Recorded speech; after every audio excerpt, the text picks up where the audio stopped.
नमस्कार। धमक के तोड़ू खबर कार्यक्रम में आपका स्वागत है। आपने ये तो सुना या कभी न कभी खुद भी कहा ही होगा कि अपना देश जुगाड़ से चलता है। इस पर खूब जोक्स भी पढ़े और सुने होंगे। लेकिन एक सच ये भी है कि अपना देश जुगाड़ के साथ साथ बवाल से भी चलता है। जी, एक बवाल मचा हुआ है। शुरुआत उसकी कर्नाटक से हुई है, लेकिन इस समय पूरा देश उस बवाल के बवंडर को महसूस कर रहा है। स्कूल की क्लास में हिजाब पहनकर बैठना चाहिए या नहीं, पूरे बवाल की बुनियाद इतनी ही है। तो एक था राजा एक थी रानी से कहानी की शुरुआत शुरू से करते हैं। दिसंबर 2021 के आखिर में कर्नाटक के उडुपी में एक गवर्नमेंट कॉलेज की 6 मुस्लिम छात्राओं ने आरोप लगाया कि उन्हें क्लास में हिजाब पहनने से रोक दिया गया। उसके बाद वो धरने पर बैठ गई और मामला बढ़ता गया। आरोप उन मुस्लिम छात्राओं पर भी है कि वो कैंपस फ्रंट ऑफ इंडिया से जुड़ी हैं, इसलिए इतना विवाद मचा रही हैं। ये campus front of India popular front of India की ही स्टूडेंट विंग है। पीएफआई एक कट्टर मुस्लिम संगठन है जिसे सरकार बैन करने की तैयारी भी कर रही है। खैर, इस विवाद के पहले तक छात्राओं को कैंपस में तो हिजाब पहनने की छूट थी, लेकिन क्लास में हिजाब पहनने पर रोक थी और अभी तक ऐसा होता भी आया था। लेकिन छात्राओं का कहना है कि अब उनका मन हुआ कि वो क्लास में भी हिजाब पहने और यहीं पर कॉलेज प्रशासन ने उन्हें रोक दिया। विवाद अपने विवाद की शक्ल में तब आता है जब दो पक्ष आमने सामने हो जाएं। हिजाब पहनने के अधिकार की मांग चल ही रही थी कि कुछ छात्र भगवा गमछा और शाल ओढ़कर इसके विरोध में आ गए कि हमें भी भगवा गमछा पहनने की छूट दी जाए। कुछ छात्राओं ने भी भगवा गमछा ओढ़कर आना शुरू कर दिया।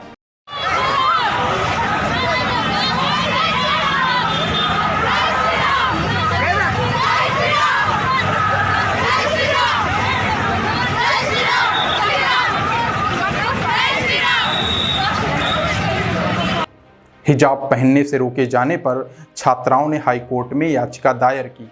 उनका कहना है कि हिजाब पहनना उनका संवैधानिक अधिकार है, लिहाजा उन्हें इससे रोका नहीं जा सकता। अब इतना बढ़िया मौका था और राजनीतिक पार्टियां इसमें न कूदें तो फिर राजनीतिक धर्म क्या ही रह जाएगा। कर्नाटक सरकार ने एक बहुत अच्छा फैसला किया है कि हिजाब पहनकर स्कूल और कॉलेज में ना आए। यह बहुत अच्छा फैसला है। मैं कर्नाटक सरकार को बधाई देना चाहूंगा, मुख्यमंत्री को बधाई देना चाहूंगा। और कर्नाटक ने जो कार्य किया है सरकार ने, यह हर राज्य की सरकारें काम करें, क्योंकि कर्नाटक सरकार का एक निर्णय कि स्कूल हो या कॉलेज हो, पढ़ने के लिए आए, ना कि अपने धर्म का प्रचार करने के लिए आए। तो इससे आपको तकलीफ क्यों? अगर आपको तकलीफ है तो अपना स्कूल कॉलेज अलग से बनवा ले। आप लोगों के ऑलरेडी कई मदरसे हैं, मदरसों में पढ़ा ले। स्कूल में आकर हिंदू और मुसलमान करने की आवश्यकता आप लोगों को नहीं है। और जब सरकार फैसला लेती है, अगर सरकार से नाराजगी है तो आप अपनी दुकान अलग से खोल ले। विरोध करते क्यों हो? आप मत भेजिए स्कूल और कॉलेज को। विरोध क्यों करते हो? मैं कर्नाटक के मुख्यमंत्री जी को बधाई देना चाहूंगा, साथ ही साथ हर राज्य के मुख्यमंत्री से निवेदन करना चाहूंगा, जो कर्नाटक सरकार ने जो इतना अच्छा जो निर्णय लिया है, हिजाब पर जो पाबंदी लगाई है, ये हर सरकार इस तरह का फैसला ले और हिंदू मुस्लिम स्कूल हो या कॉलेज हो, इससे खत्म करे। एक कॉलेज से शुरू हुआ विवाद दूसरे कॉलेजों में भी पहुंच गया। वहां भी हिजाब पहनी छात्राओं को कॉलेज में प्रवेश नहीं करने दिया गया। ये विवाद तब और भड़क गया जब एक और समूह के छात्रों ने कॉलेज में भगवा गमछा, स्कार्फ और साफा पहनकर आना शुरू कर दिया और साथ साथ जय श्री राम के नारे भी लगाने शुरू कर दिए।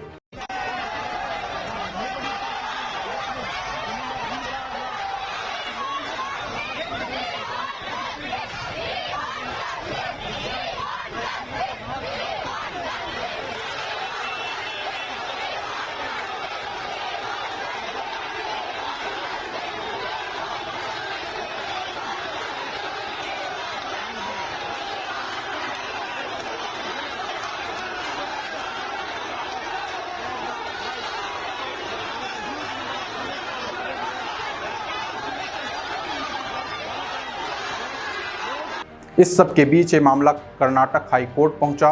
कोर्ट ने मुस्लिम छात्राओं की याचिकाओं पर सुनवाई की।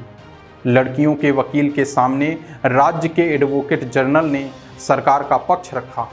हाई कोर्ट ने कहा, हम किसी के जुनून या भावनाओं से नहीं बल्कि कानून और संविधान के मुताबिक चलेंगे। जो संविधान कहेगा हम वही करेंगे। संविधान हमारे लिए भगवद गीता है। अदालती सुनवाई से पहले शनिवार को ही कर्नाटक सरकार ने प्री यूनिवर्सिटी कॉलेजों में यूनिफॉर्म अनिवार्य करने का नया आदेश जारी कर दिया था। राज्य सरकार ने यूनिफॉर्म को लेकर जो आदेश जारी किया है उसके मुताबिक सरकारी शिक्षा संस्थानों की कॉलेज डेवलपमेंट कमेटियां यह फैसला ले सकती हैं कि यूनिफॉर्म कैसी होगी। निजी संस्थान यह फैसला कर सकते हैं कि कॉलेजों में यूनिफॉर्म जरूरी है या नहीं। अभी तक ये मामला उडुपी और चिकमंगलुरु तक ही सीमित था। अब विवाद कुंडापुर और बिंदूर तक फैल गया और राज्य के बाहर अब मध्य प्रदेश के शिक्षा मंत्री ने भी कहा है कि यहाँ भी क्लास में ज़रूरत पड़ी तो हिजाब पर बैन लगाया जा सकता है। इस मुद्दे पर राजनीतिक हलचल दिल्ली तक शुरू हो चुकी है। बाकी देश में सबसे ज़रूरी तो बवाल है और यही तो सवाल है। नमस्कार।